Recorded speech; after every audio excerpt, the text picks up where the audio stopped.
और वफाकी वजीर इत्तलात सेनेटर शिबली फराज ने ट्वीट किया है। वो ये लिखते हैं कि आज शिकस्त खोर्दा सियासी मुनाफिकत के अलमबरदार एक बार फिर जमा होंगे।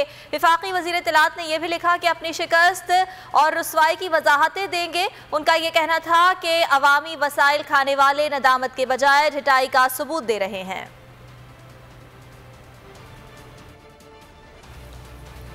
और वफाकी वजीर इत्तलात सेनेटर शिबली फराज ने ट्वीट किया है। वो ये लिखते हैं कि आज शिकस्त खोर्दा सियासी मुनाफिकत के अलमबरदार एक बार फिर जमा होंगे। वफाकी वजीर इत्तलात ने यह भी लिखा कि अपनी शिकस्त और रुसवाई की वजाहतें देंगे। उनका यह कहना था कि अवामी वसाइल खाने वाले नदामत के बजाय ढिठाई का सबूत दे रहे हैं।